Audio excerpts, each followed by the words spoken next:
Mofi. I love this setup. It's amazing, isn't it? It's pretty awesome. It's kind of Right, we've got mics here. They pick up pretty much everything. Come on in, get nice and close, Mofi. It's an absolute pleasure to have you in person. This has been long overdue.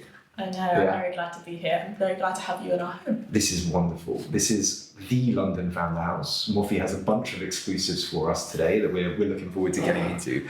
But we're going to start with the research background on Mofi. Oh, okay. Yeah, I want to talk about Mofi in the early days. Was she is always as cracked as she is today? She always had potential. Yeah. Thankful to the people around me who helped me see it. I was very curious as a kid, always asking why, how did things work, and I think those around me saw that I had something that could be turned into something greater from that, but definitely not who I am today. I did not have the confidence, did not have the experience, and did not have the community, so it's been a journey. You're studying at Royal Holloway. What are you studying right now? Is it comp sci? Yes. How's that? Great question. Was there a reason for choosing computer science instead of just going and doing a startup? So when I was 18, I did start a startup and I was also still in school. Mm-hmm. So I think I'm just used to doing two things at once.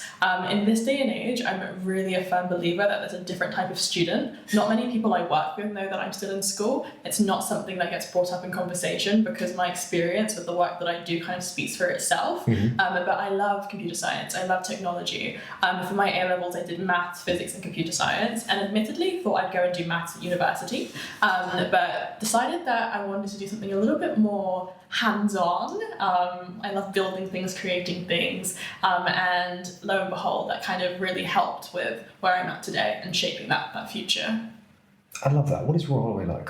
It's my university as well, so I know exactly what it's like. But like, how did you find it?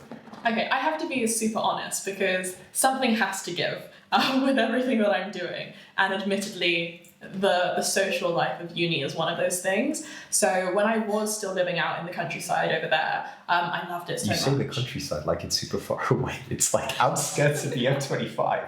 But the lifestyle feels so different. That's where I picked up horse riding again, so that's something I'm very grateful for. I just love the... They have horse riding stables on campus now?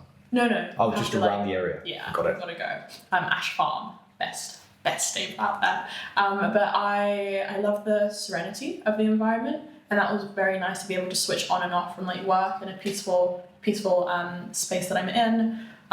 Royal Holloway is beautiful. I wish I spent more time there, but Do they call it the Founders Building? Yes, the Founders Building. They still call it that? Wonderful. It's sort of serendipitous. London Founder House, Founders Building. Mm-hmm. It just worked. Mofi's a founder in her own right as well. It's just like triple threat.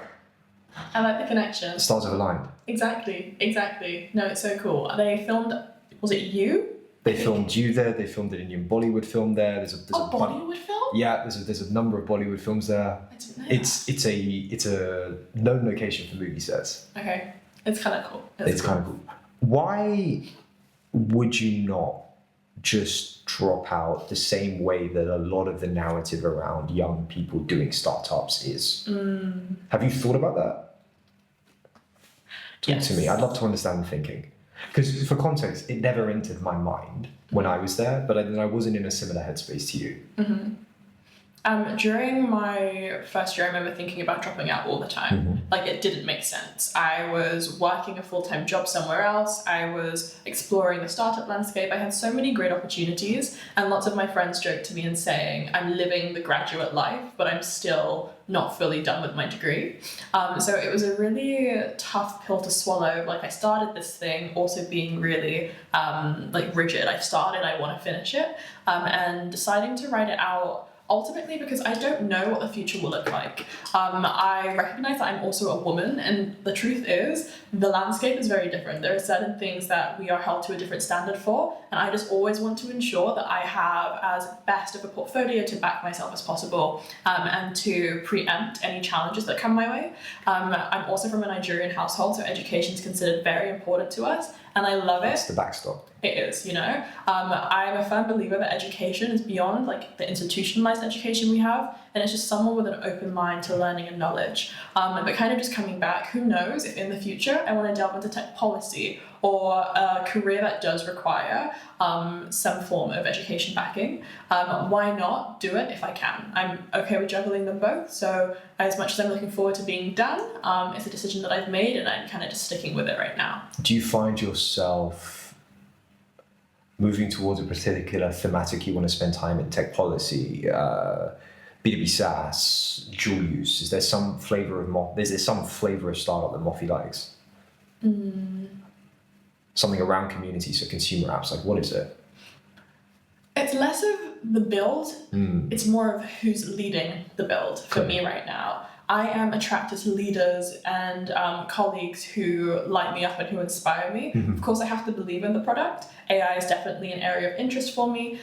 Social apps is definitely an area of interest because I love community and bringing people together. But I try and think about the team, the direction, how alive things make me feel, how I could offer value. Like, is Mofi needed here? And what could Mofi being here do for everyone? I really love seeing where we start and where things can go. So those are all conversations that I kind of have when deciding where. But no specific industry that I'm like, I will only work here. I'm trying to be as open and let life guide me as best as possible. We had a conversation offline before the show, and we were talking about female founders and how I say, like, they're just founders, and we should talk about them as founders versus how would you put it? Like, the difference in them, in people being a female founder versus a founder. You said to me, no, you should call them female founders because in this moment it's required, right? Can you talk to me of thinking about around that?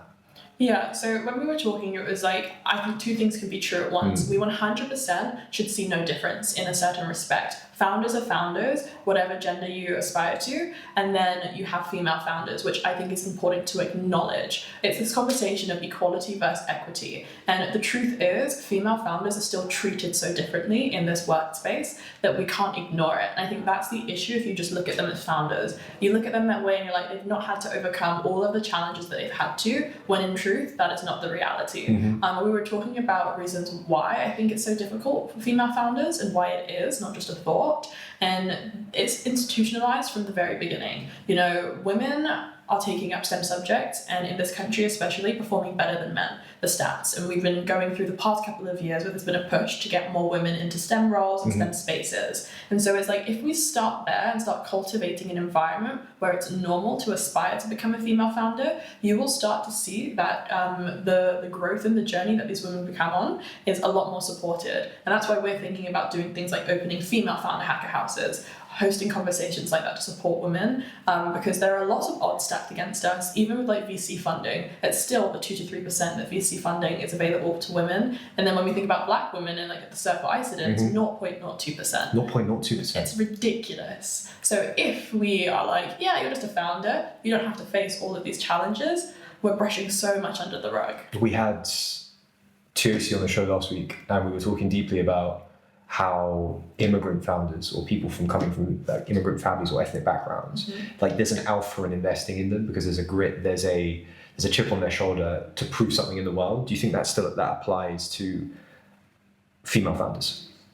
100%. 100%. Of proving themselves in a male-dominated market or in a market where you have that as an entropy to get past, but also then the entire market of building a startup in the world being against you. Yeah.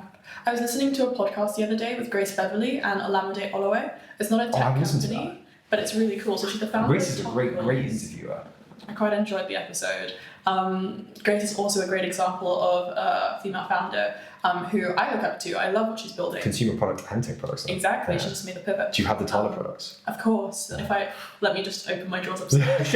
I tried on a gilet the other day because a friend had it, and I was like, this is actually really cool. I was not expecting this. Is it the one that turns inside out? I don't know if it turned inside out. Did they turn inside out? I think so. So like they're reversible? Yes. Oh, I like See, this. she just... I would love it if it was unisex. You can wear them. It just didn't fit right. Okay, I'm sure Grace. In time. Grace, if you're watching, we're going to get you on the show. We're going to do this in person and maybe some menswear. Manifesting. But yeah. I was called Mr. Inevitable the other week because I just get into every single room. I believe that. Yeah, it's so like it happens. We say it happens on show, and then it ends up happening in real life. There we go. Like we've touched wood. We've done everything we can for you. Tell me more about this. So just coming back to the podcast, Lamide spoke about how pressure she feels.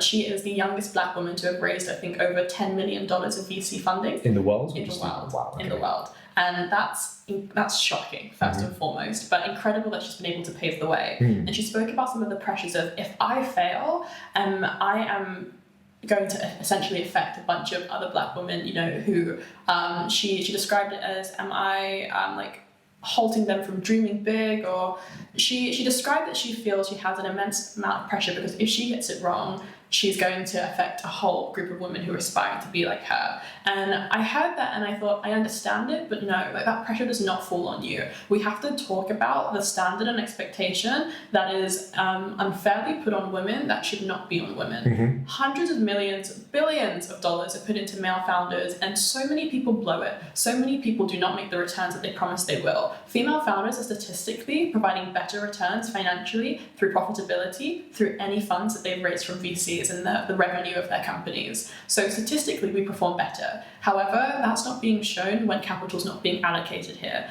And I think it's just more women should have these conversations with one another for a multitude of reasons. If you don't have the knowledge of what you should be asking for and what the standard should be, you're not able to position yourself as strongly as I think we can. But when you do know, and when you hold people to certain standards and expectations, then you're going to be making things a lot easier for yourself further down the line. So yeah, a couple of those kind of things were some of the things we were talking about earlier and how I feel. And even like with Mira Marathi recently, I might have butchered her last name, but she was the ex-CTO of OpenAI. Yes. And she's raised like over $1 billion for her new company. And there were lots of conversations of, is it going to be an Elizabeth Holmes situation, or how could she have raised that? I never saw that. Like in my feed, I never saw any of that narrative. It was always, there's no product. So how can you raise that much? Also that. But then how can you raise that much? She was the CTO of one of the best companies in the world. Of course she should raise that much. She was the driving force behind what is now OpenAI. So it's a matter of, again, if that were a man in her position, would we be having those conversations? That's a very good point. Honestly, she has every right to have raised that much. The narrative around Ilya is slightly different, isn't it? He left as well, and there isn't that question. Yeah, you're right. So it's just standards and expectations. How do you educate people? Is it just conversations, continuous talking? That's where it starts, but then it filters down to how you act. Your actions must be complementary to your words. It's not a tick box thing as well, including more women in these conversations. Perspective is everything, but it's a matter of bringing them in and being really genuine and open-minded to supporting and uplifting them. Why don't you have a London female founder house then? It's on the cards. It's on the cards in time. Yeah. In time. All right. We're currently in the main location. What have we got planned for 2026 in London Founder House? So much. Before we even look into 2026, let's just think about the exciting opportunities we have this end of the year. I'm headed out to San Francisco next week for an amazing opportunity. We're partnering with Daedalus Labs and the residency to fly out hackers all over the world for a 3-week in-person build program. Like, when we're talking about providing UK and European hackers with these great opportunities, I couldn't think of one better. Why is Daedalus the right partner for this? Kathy and her team are amazing. It goes back to our beginning conversation of it's not just the product, it's the person. I've not seen anyone who inspires me the way Kathy does and who is building such a difficult product. Her entire team are like a mirror of her in so many different ways, even though they have their difference. They came here for a dinner that we hosted together. Why was that? I just didn't get the chance to talk to them. Yes, so you were there. Yes, you were there. I was just by the fire. I was in that little chair behind this chair. Yes, you were, I remember. In great vibes. So again, relationships being everything, we kind of felt that experience out and felt that partnership out, and it made sense to then progress and do something bigger. Clear. Does that not sort of cannibalize on what EF is doing with the bridge? Or do you think these two things can coexist at the same time? Of course. It's collaboration over competition always. Like, if we all have this ethos to make London's tech ecosystem better... It's not a zero-sum game, is it? Sorry. It's not a zero-sum game. No, it's not. It's not. It's There's absolutely so much crazy to go though. around. We sit here and we think about it that way, right? Because the talent and the curation of that talent, the creation of that talent, I mean, I say maintenance of that talent, of like building an ecosystem where that exists. It's not one person wins it all. It's like that has to happen over the whole of London, the whole of Europe, Exactly. and the world. It requires community, it requires multiple players so that we can move the needle forward. Mm-hmm. This is not something that we want to say, only we are doing this and only we are touching this. Whenever I find out that a new founder house or hacker house has come about, like, yes, please keep doing it because we need more hands on deck. Clear. How long is the program? Can we dive into it? Yeah, of course. Yeah, tell me more. So the Dedalus Labs program is 3 weeks. Okay. And that is starting from December 2nd to the 22nd. We'll have a bunch of programming. Essentially, we want to see people build on Dedalus, which is an MCP, an open source SDK. And we want to see like what they can build so that we can put those things onto the marketplace. We want for people to feel what it's like to be in a hacker house too. Many of the hackers who applied having had some experiences in different parts of the world. But again, the magic of San Francisco makes it also What's it different. like? How do you find it? I get so excited. I came back a changed woman. There is magic in the air. The speed, the opportunity, the support. Is it speed or is it velocity? Both. Both. Just a very small story. We in the UK, as we look to expand more founder houses, have had to go through a lot of legal work. What do they call them? There's a certain policy that's just left me, a HMO license, etc. And it's a pain, but we are battling through these things. One person in our community has made the jump to go and live over there, and I remember him texting saying on like the day he landed, he'd just been messaging with a realtor for a HMO licensed home, even though it's different there, and like they had oral communicated that it was confirmed on that same day. Wow. I know. Insane. What's taking us months over here is done in minutes over there. And I really, really hope we catch up, or at least start embodying that speed here.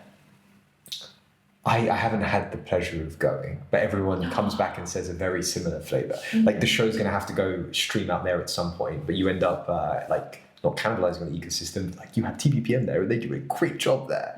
And I also think there's this like energy that exists there of.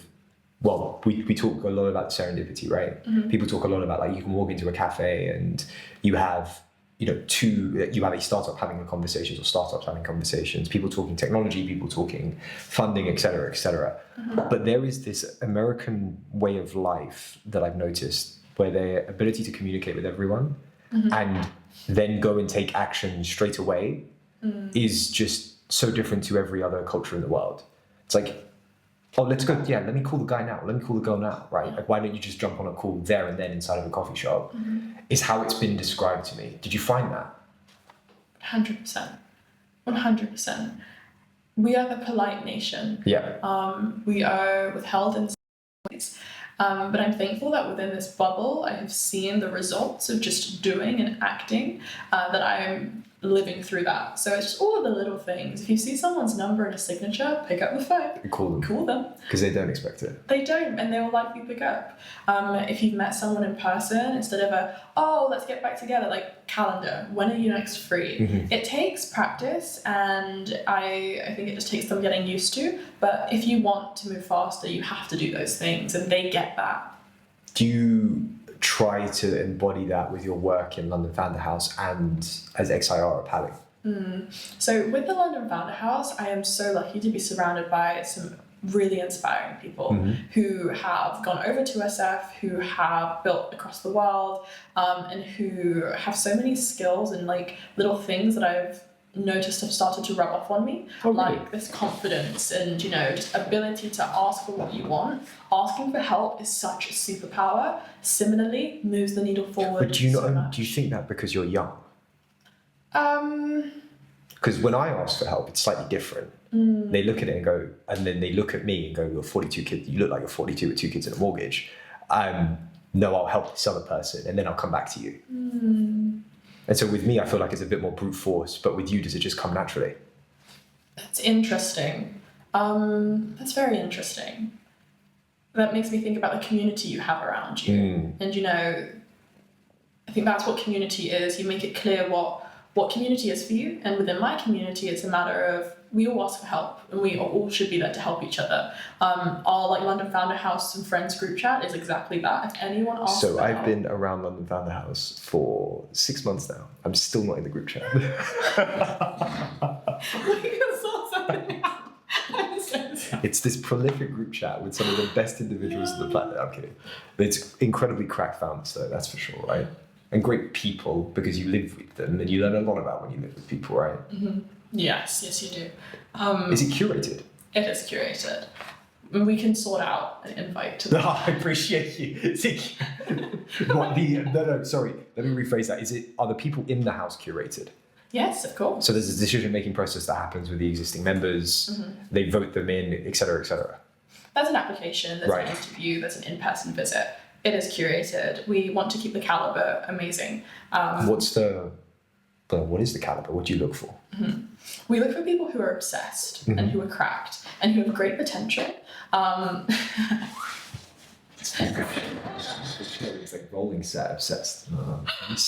Yeah, all the other merch being in the storage units of the new place. But character is everything. We care if you're kind and if you're genuine, and of course we have questions to understand what have you built, what are you building, how much have you raised, like what traction are you getting from industry experts to help us better understand where your idea or product fits in the market. And then the in-person communication for like the 20-minute interview that we do just really helps us check vibe. And then, you get to a stage where we'd invite you to the house to meet the other residents. And it is somewhat democratic because we care about everyone else's opinions. Would they fit into this home? Are we able to help them? Like, we only want to say yes to people where we think they will really grow at the rate that we know that this house and this like pressure cooker can offer them value. Do you find inside the house there is someone that is pulling everyone up together, or are you equally moving at the same velocity? I think there are seasons for sure. And so different people, depending on the season or whatever that might be in the context of their work, like sort of ends up having more velocity than everyone else that everyone gets behind, and sort of you can exist in that way, you can get behind them. It's interesting how you put it. And I'm just thinking of seasons as such. Maybe someone's fundraising. Clear. Maybe someone's head down deep work. Maybe someone's hiring right now. Like, these require such different elements of self. Agreed. And so I feel like everyone in the house is there to support one another. And people aren't afraid to ask for help, aren't afraid to ask for support, and everyone offers that as much as they can to every other resident. What is the single indicator you find helps you deeply understand someone based on all those metrics that we talked about? The vibe check, the raise, the kindness of the individual, like how they are as human beings, and all of the other sort of like numerical metrics you look at. What is the single one that you sort of hone in on and has always been a great indicator for you? There are two things. One being why you do what you do. Okay. If this burned and crashed today, like, what are you going to do tomorrow? Because it's not just about the company, it's about the founder. Always and forever is about the founder. And I think what we find is when the founder is just like full speed ahead and knows that no matter what obstacles come their way, they're going to continue going. It's that grit and that resilience and determination. They're in it for the long run, and we want to be able to support them as long as we can. So personality-wise, that's what I'd attest to. When it comes to what they're building, it's just this fire and light that when they open their eyes and talk to you and are able to provide you with so much detail on this product or on this market, as if they've read an encyclopedia on it, because they are just so consumed and obsessed. It's that obsessiveness that we're like, okay, you're worth taking a bet on because you really know your stuff. Do you think there's a London Founder House like reality TV show that comes out of the new house? I'd love for that to happen. Just like cameras so over, it's many like inside, conversations. sidemen's inside. Everyone's asked that, which is so funny. Really? Because you've seen like what the vibe is like. Close set, makes a lot of sense. Exactly. Conversations are awesome. And so many people come through our doors. People fly in and stay over. And we have such cool people here who are so kind and have such incredible stories. I think that's an inevitable. It has to be an eventuality. What needs to change in the London ecosystem for London Founder House and the other hacker houses that are sort of cropping up to succeed? And when I say succeed, there's sort of step changes, right? What's going to make the most impact in the short term? Capital's always one. But you don't think there is capital? Not being allocated to things like this. Right. So if I think of houses in places like specifically for hacker houses? Yes. So to be specific to that part of your question, if we want to be running these and subsidizing certain costs to bring in the best talent, because let's not pretend, like, founders are incredible and they go through amazing journeys, but there are some brilliant people who start and it's like they are, bootstrapping with every last penny they have, and therefore they are in need of a little bit of a boost and a support. Clear. So we're really mindful of that and wanting to provide a safe and contributive space. But yes, over in SF, lots of VCs are backing these homes, and over here it's like, I don't really get it. Like, what are we backing? Why are we backing? And I think they're almost mini accelerators in their own rights. Do you not exactly. think? But with yours, you're sort of like a later stage version because they all have their own startups. For the OG house. So we're definitely looking to kind of broaden the portfolio to maybe focus on people who are more idea stage. We have scale-up houses, so we really want to help everyone at different stages of their journey. Do you think that you have to mix those individuals together, those founders and teams together? So in a scale-up house, you'll have a combination of an OG that's already doing it, has done it, but still wants to live in the house, with someone that's like an idea person or at an idea stage, maybe pre-seed, seed level versus getting up to Series A. That's definitely interesting and something that I think we've considered. Right. But at the moment, we're very pro having people who are scaling be surrounded by other people who are scaling, because you're going through similar problems. And we host community events for that crossover to happen between the houses. But ultimately, if you're in your home, you should be surrounded by people who are at a similar stage to yourself to really just help hold you accountable and understand what you're going through. Well, we was talking to Josh last week about this, right? Because they have the founder plugged community, which then has the workspace, which just kind of opens up into a different type of business model. But there's also the content arm or the media arm that Plugged is pumping out right now, right? With the reality series in Traitors, with a lot of other short form content, the storylines of Saving Plugged. Why hasn't LFH done that?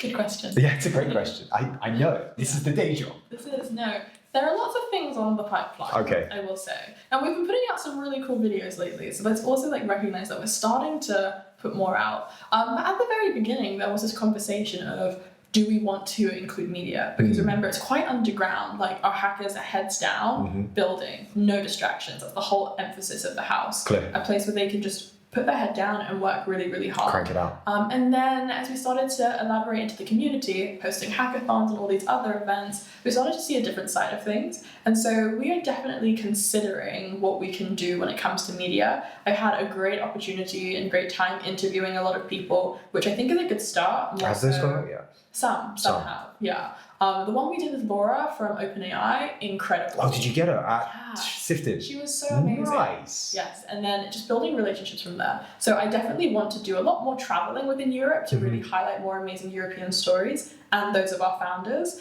And I appreciate any kind of ideas as we figure out what that will look like. I mean, there's tons, isn't it? Because you can do short form, long form, mid-tier form. You can run the reality series as a live stream. And you then have all of this evergreen organic content cropping up. And because the caliber of the conversation is so high, you end up being able to pump that out as clips in the sort of A16Z format, as Mark Andreessen would say. But then you can sort of feed that into understanding what these people are like. There's also I think in human behavior, there's the proprietary data set where you understand how people think and operate based on the actions they take. It's kind of very similar to the show in that you learn a lot about people based on for just watching them online. And then you also have the transcripts of everything, right? And so all of that conversation could be turned into blog articles and other short form content and reels, et cetera, et cetera, et cetera. Yeah. All would be amazing. We also need more human power. That would be wonderful to bring in that team. And again, these are some of the things on the cards that we look to do. Do you look to raise for that, or you just bootstrap that? TBD. Yeah. TBD. I think coming back to kind of the live streaming element, the people we have in the house are also, they're really heads down. So it's just, how do we offer a space where there is value provided to them as well for this? But again, let's not forget it's a home. Yep. So also wanting it to feel like a home. Why is the feeling like a home so important? Oh, so important. Because lots of people immediately question when we say we work 24 hours or we're obsessed. How do you do it? it's that home element that makes it so possible. It's when we come together in the evening and have dinner around the table and are able to talk about our days and share lived experiences that really keeps you going. It's like this fuel and fire, so that when you then get back to working, you feel rejuvenated. I think it would be... I can't imagine what it would be like if that home feeling weren't here. Even with the community dinners and bringing people together, I'd like to say that people feel that this is not just like a hacker house. It is a community and it is a home for people who are obsessed. Community, the word gets... I think I've got two streams of thought right now. One is, what does founder mode mean to you? What does what? Founder mode mean to you? Okay, yes. Brian Chesky talks about it. A lot of the VCs are talking about it in the US right now. The way that I describe it is like pure passion and obsession for whatever it is that you're doing. It's like, that's founder mode to me, not the 996, not the work 24/7. It's, I just want to do this because I'm completely obsessed about it. Yeah. For you, how do you describe it? What's your mental model around it? It is that. This is a choice, and it's because I'm completely obsessed about it, and I'm lucky enough to be surrounded by people who get that. Founder mode, it's not just a mode, it's a lifestyle. And I always reference, like, there are seasons, you know, when someone's fundraising, they're likely like not going to take any meetings with friends. And it's crazy. It's so It's intense, actually wild. You know, and there are intense sprints where it's like, if we saw someone fundraising in this house, no one's going to even question it. We get it. You've got to do your thing. And then there are seasons where it's like, okay, product development and what's going on. Maybe you're allowed to be a little bit more social with your time. You just have to figure out what works for you. I get the whole like 996 thing, and lots of people do that. But if you love what you do and you're able to kind of find ways that work, I time block, I try and get things done in different increments across all the different things that I kind of work on. It's just a lifestyle as opposed to a mode. I saw was it the residency and NFH video that came out yesterday? Can you tell me more about that?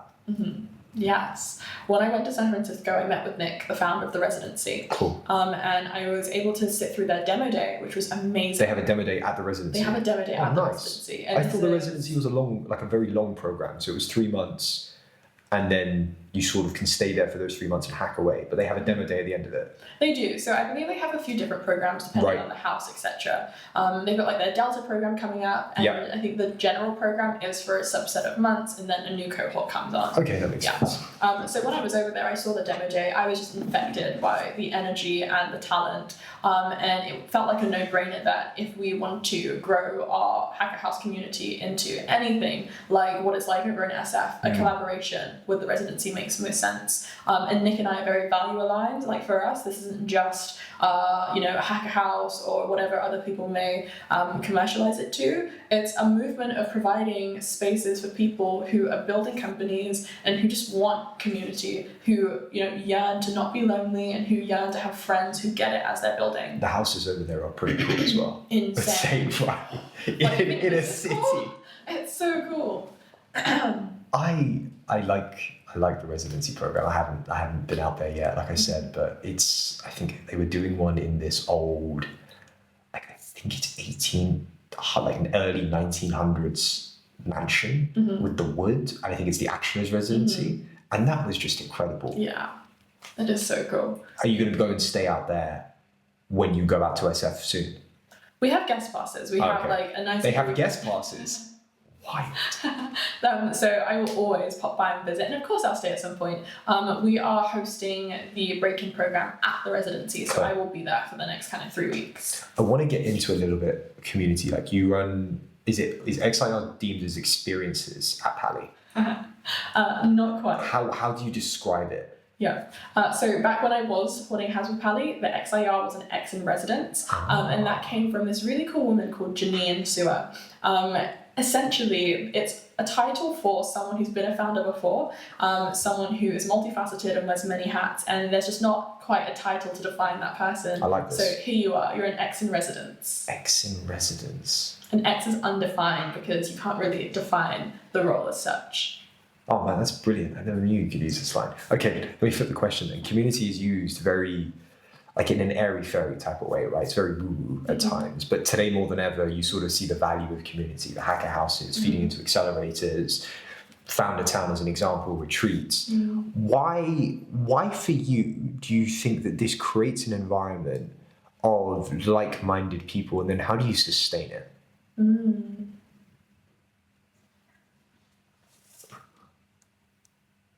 There's a natural filtering process as you're building community, and that's dependent on your community leaders to make it clear, like, what does this community stand for? You know, who are we? Who are we looking for? And as you start to find people that are aligned with your messaging, they will then become the natural filtration process for those who aren't, because those people might feel like they had an expectation of this community, and then when they come and they feel it and they see what it is, they then understand what other communities may better support them. And that's just not with us, I think that's with everyone. You've got to try things to know, and then kind of go through that filtration of feedback process. But when we took all of our founders over to Val Thorens earlier this year for that intimate ski retreat. How was it? Oh, incredible. We're preparing for next year's one, and I'm so excited. It's so intense. Stream from the ski slopes.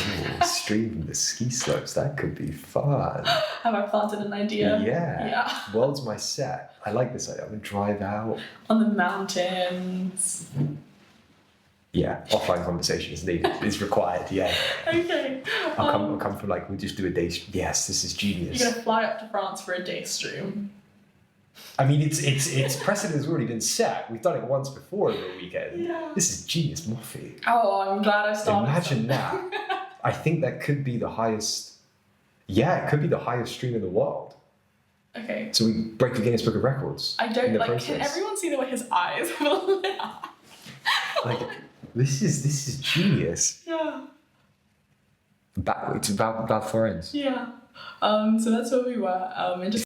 What I'm thinking, balcony, skiers come into the background, and so we just tee them up so they come down the slopes on the skis, and then can come straight in, and we've got coffee, and we've got the drinks already there, cabin type style set up. Okay. I will be sat at the fireplace or by the fireplace, and I'll just watch and support from a distance. This is genius, because I only do après ski, I don't do the skiing ski. I do it the other way around. I ski and then I get tired and and snuggle up. But that's kind of like building a startup, right? If we really think about it, you do all of this hard work and then you want somewhere to relax. And that's the environment that NetFH creates. It's the environment these hacker houses create. Mm-hmm. Yeah, I think so. We have founders who have come, very early on and are just getting started, and then we have founders who have exited, maybe taken some time off, maybe not, and then are back in the ring again. To go back to the question then, what's difficult about building community? Sasha does it as an example, right? You have Nicola from Click runs supper clubs and dinners. You have Plugged and Josh and the team, they're running a community. And there's a lot of overlap. A lot of the same people go to a lot of the same events. Yeah. Do you find it difficult to maintain this sort of consistency in the events, in the experience, or do you find that you let it flow and naturally evolve as it does? A little bit of both. This has definitely been a natural evolution, and part of how we choose our residents is also how well engaged these people will be. So hats off to all of the residents who are always hands-on with dinners, back before we really started to turn this community into more than just a community, formalize certain things, provide people with roles and responsibilities. Back then it was all down to the residents. And I think that's where the question of what do you want it to look like in the future comes up, and what sustainability looks like. We want to take things so much bigger. And so there's been a need to formalize the community structure just a little bit more.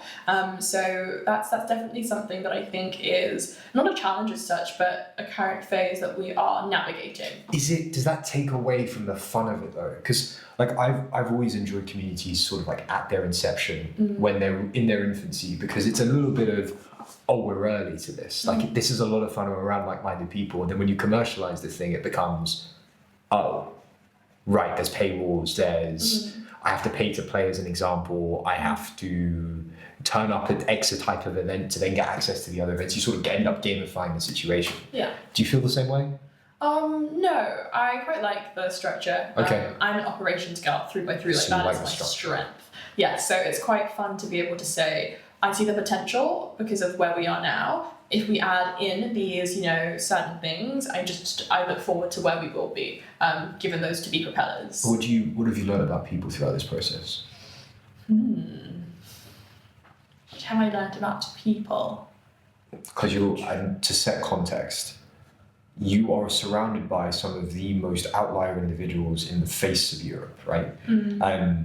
who have big plans for both of their life's work or bodies of work that are, the missions that they're going on and bending the world to their will, you end up like learning about the traits and characteristics that all of these individuals have outside of just being obsessed. What are they?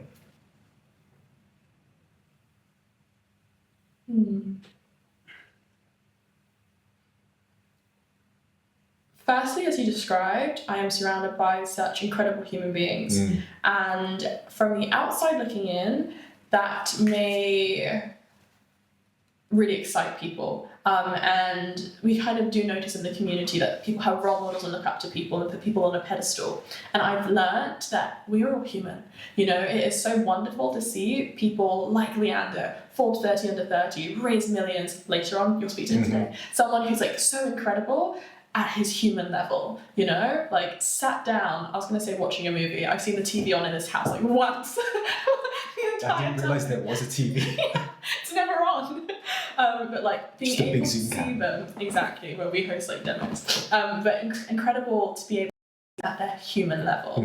And that just reminds me that we are all humans. That's something I've learned, and that really helps me with building relationships. Just remembering that people are people. Everyone bleeds red, they don't bleed blue. Exactly. In terms of, you were talking about kind of the one thing that I observed. Or several things. I think it's never one single thing. I know for me, I've learned that the greats that I've interviewed, or that you end up having this like weird feeling inside of you. It's like a dichotomy, as I explain it. It's a combination of I'm completely enamored with the vision that you're telling me, and I forget that I'm an individual of a similar caliber. I am trying, like we're both human. I just like, oh my God, I am the subject. Please help.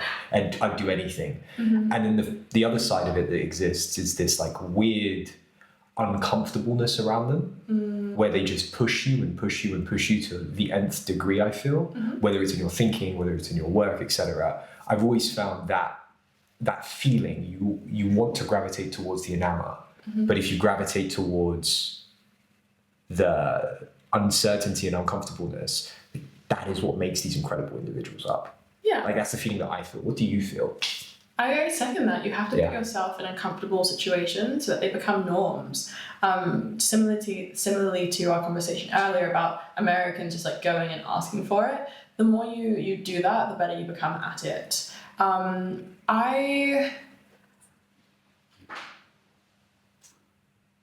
think, like you said, kind of sometimes people come into a space thinking like, teach me, I'm here to learn. But there is power in realizing that there tends to be a reverse role going on. You know, the mentee teaches the mentor something sometimes, and there's beauty in that. So never thinking that you have no value to offer as well, but just being open to learn along the journey. The founders here have taught me so many things. They've taught me like execution. That's the most important. Like if you say something, you have to do it. They have taught me the amount of people that say things and then don't do it is incredible, isn't it? Like it's just air. Yes. And you know what? I will give people grace because I observe sometimes you say things with intention and they may not go the way that you plan, but like communication is everything. And I'm learning that. I'm really learning that because like you said, we're surrounded by outliers, people who are so different. And communication has been something that I am learning to really connect with them. I've enjoyed taking the American approach of being very direct. I'm not sure about you, but I found that has surprisingly worked. And maybe it's because it's so different to the politeness that we have in the UK. I'm not sure, have you experienced the same thing? I have, but this is such a great question to ask. I've learned that directness is also different when you're a woman. Really? Yes. And so it isn't received as well? There have been instances where it's not been, and there have been instances where it has been. It's about the expectation. You set expectations up front then? Yes. Clear. But I think it's very important to be direct, and as long as you lead with kindness, that is the most important thing. I lead with trust. Ooh, interesting. Yeah, it's yours to lose. Interesting. And I found that so far has served me quite well. You have all of this trust, you have 100% of it, it's yours to take away from. Don't you feel like there are certain tells as to how quickly there may be trust taken away? Agreed, but I'm willing to make that investment. That's very interesting. I appreciate you sharing that. Because I've found that most people don't, but then when you give them, like, because it might be their personality, it might be because they're misunderstood, or it might just be because they've never received that sort of trust up front. But I lead with it because, one, I think the Americans do it really well. That's why they talk to each other, or people in the US, which I'm generalizing here completely, right? But within the tech community, there is a level of trust that we have compared to other communities, being someone that's come from the outside in, but also like on a human basis of psychology, you end up like tapping into something where maybe in a childhood they weren't trusted, or like as a kid they weren't trusted. And so it's like, I trust you to do what you're going to say, but I trust you to also be what I think you are. People will be people, but you give them the opportunity to lose all of the trust, and then it just sort of like divvies down. Like it sort of gets taken away, but then can be added back. Because there are no enemies, right? It's not, life isn't a zero-sum game. I really love that perspective. I'm trying. It's really, really difficult, but I try. Okay. That's why the live streaming works, because it's just trust straight up front. Yeah. I feel like I'm very two things at once mentality driven. And it's like, I think I can recognize that I may be similar with that truth element, but I also have the zero expectations of you right at the same time. Yeah, two things can be true at the same time.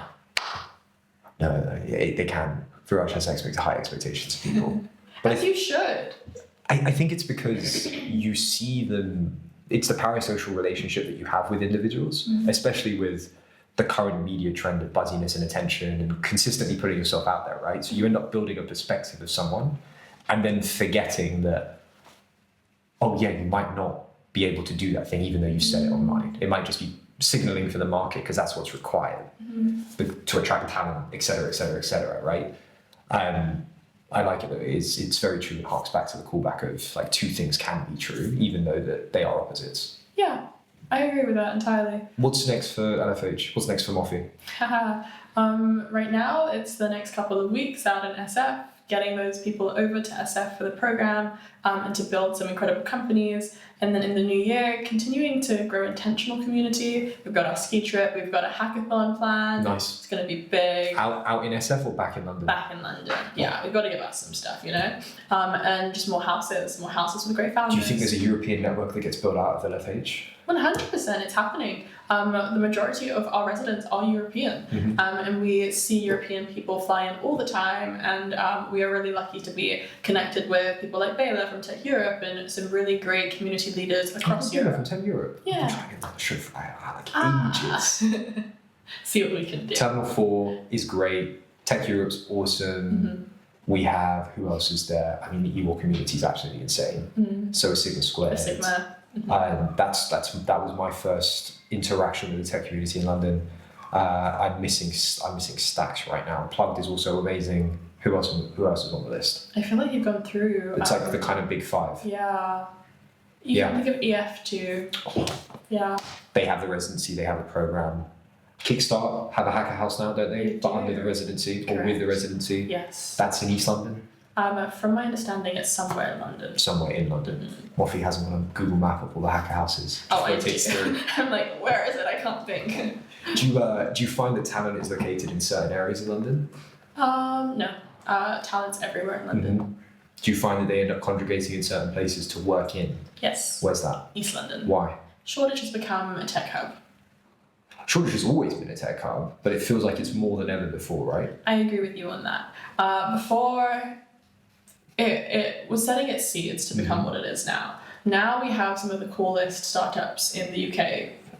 Ravid's there, Levin Labs there, you've got Jack and Jill there. We do. We've got Ivy there. We've got Granola. We've got Granola's there. I know Synthesia is slightly further afield, like towards Regent's Park. Who else? We have so many amazing startups there. Of course. I mean, all in Shoreditch Exchange, there's incredible. Like, well, everyone. Quite a few. Old Street, it's becoming a really good hotspot. It's cool to see. Fun fact: my dad worked in Farringdon in a startup. That's and so cool. It's sort of serendipitous of like me going back and then being in Farringdon, being around Farringdon and the East London Mall. Cool. So he's more of like in the startup scene. Well, I know he worked at a startup and then like kind of left to go to Spain and worked in gaming for a while. Okay, cool. But it was like, that's where I started to sort of have consciousness around work. Little backstory to it. It's not often.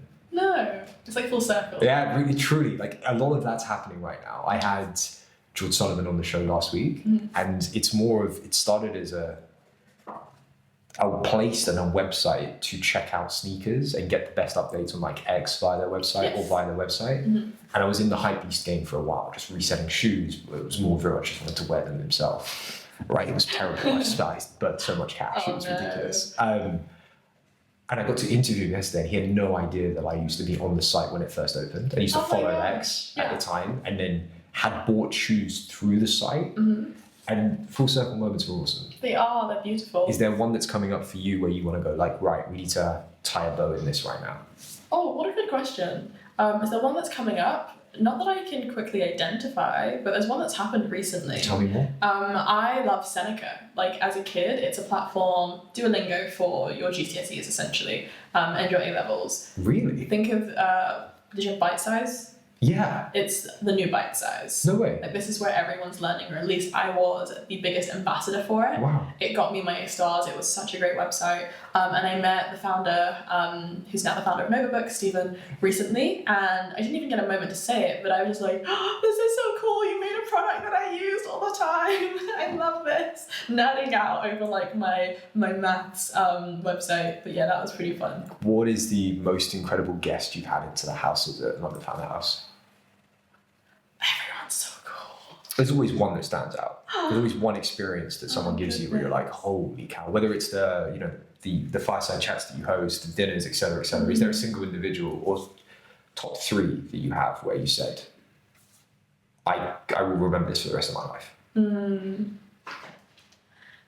Every day's different, and we're so lucky. Like, we've had some of the coolest founders come through these doors, founders who've exited, who have been through the world's best accelerators like YC, who have scaled their company to millions, if not billions, and everyone's story like pulls out a different part of you. I'll think back to a memory. I look You're outside. well media trained.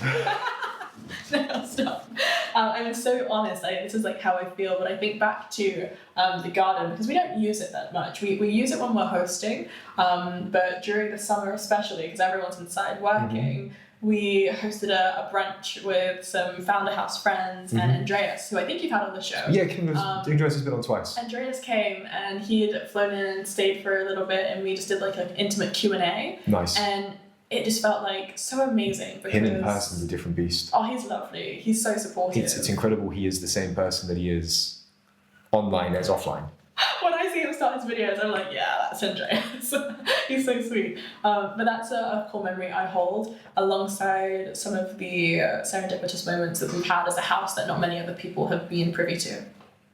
All right, one of the last questions I love to ask guests on the show is like, who's on your top 4 Mount Rushmore of founders? Greatest of all time. For you, who are they? Wow. Greatest founders of all time. This is a really good question. It's incredibly tough. I find it's also very telling of the individuals. You gravitate to what you know, as Toyosi puts it. Very true. Oh, this is such a good question, and I'm just thinking, because it changes for me sometimes. I feel inspired by different founders sometimes. That's the fun of the Mount Rushmore debate. Okay, what's going on in your life right now, Mofi? What do you care the most about? Right now, I am really inspired by...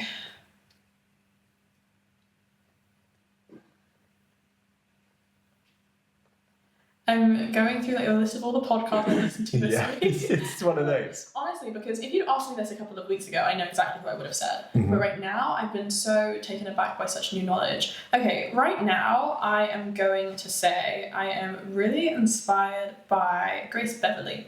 First time anyone's ever mentioned her.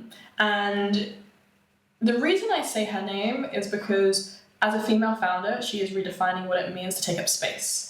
I didn't go down the route of like a technology founder or whomever else, because I'm also thinking of like home turf. And in the UK and in London, if you speak to a female founder, she is one of the first people, and so she deserves her flowers. I like giving flowers where flowers are due. Yeah. She's also a monster at winning share of mind. Exactly.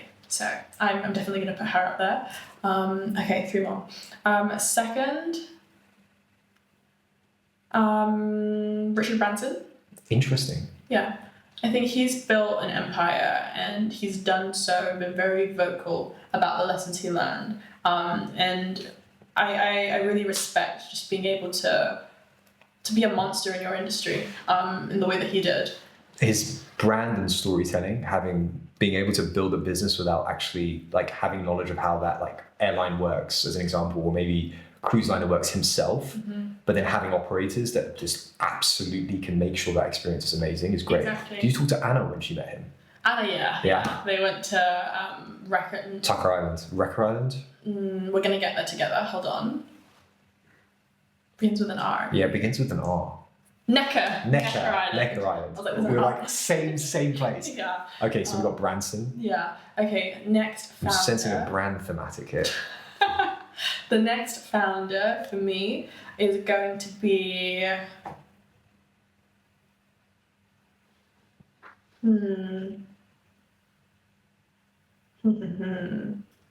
This is such a good question.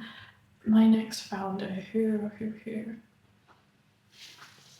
you know what? I'm a bit old school and I quite like Warren Buffett. Buffett's amazing. He's only ever come up twice. Interesting. And you're the second time. Interesting. But yes, for all of the things that he's done in business, but I'm also thinking of his personal philosophies and how he lives like he's a child and how he's kind of rewriting what it means to build a company and leave everything behind. Okay. I love to listen to the Founders podcast, and David Senra like always mentions Buffett and Munger, right?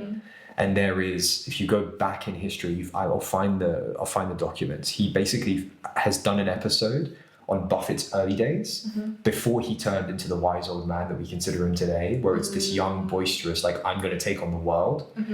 It's so interesting seeing how the dynamic shifted. It's really and how he turned into the like larger than life character that we know and love. Like, what other company in the world sells out football stadiums for like an AGM? Mind blowing. It's incredible, genuinely. I'm so inspired. You can just take all these little things. I will land on my last one, based on a book I read like just 2 weeks ago. Mickey J. Singer, is that his surname? Who is that? The author of The Surrender Experiment. Tell me more. He surrendered his life to the universe and saying yes to things as they happened, from becoming a lecturer at a university to starting a community in his backyard that grew into a massive... So it's like kind of like yes theory. Yes, essentially. To now building the company, it's in the software space, I can't remember the name, into like a conglomerate. It's phenomenal. All through surrendering. So I really appreciate it. So he surrendered to yes. He surrendered to yes. You try and take some of that practice with you? No. Too much? So much. Like, I tried it for a little bit and I was like, I actually can't do all of these things. It's wild. But does he act on all of them? Yes. From his recollection of the book, he does. That is insane. I don't think I could say yes to everything. You get lost after 5. Yes, but do you know what? I think what he highlights is it's really the bigger decisions. And I really look forward to a time where I am able to surrender. And I think it's on its way. I saw, before we let you go, I saw in the sizzle video for the Residency London Founder House program, there was a clip of Matt Clifford's speech, right? What was your take on that? I'm glad that lots of people are connecting with this video. The conversation about making London great again and just really highlighting the changes that we need to make, it's timely. So he's done a great job with EF in building a similar community. I am appreciative of his words, and that's all I'm going to say on the matter. I feel like it's an inspiration, it's a movement. We want to see action taken as a result of that. I want to ride the tailwinds of that sizzle, of that particular narrative, and make sure that it goes someplace. Yes. I love it. Mofi, this has been an absolute pleasure. This has been fun. We will definitely have to do it again. We've got a Val Ferenc stream on the cards, I hope. Yeah, come on, let's make it. You see? This is not see? what you think it is. This is a thank you for having me. This wasn't a Val Ferenc. Like, yes, we're doing this. Mofi, absolute pleasure. Thanks so much for hosting us today. No, it was so much fun. We will see you soon. Do you want to say hi to Haz when he comes on? Oh, Jump sure. into the stream. Hello, Az. Is he next? No, he's last. No, okay. But he's actually, I think he's still awake. Oh, okay. But we'll grab you when it's Haz. Yes, I have and then warned him for you. You can ask, we can do it together. Oh, let's see. You did such a great job. I don't need to take that from you. We've had Haz on the show before. Okay.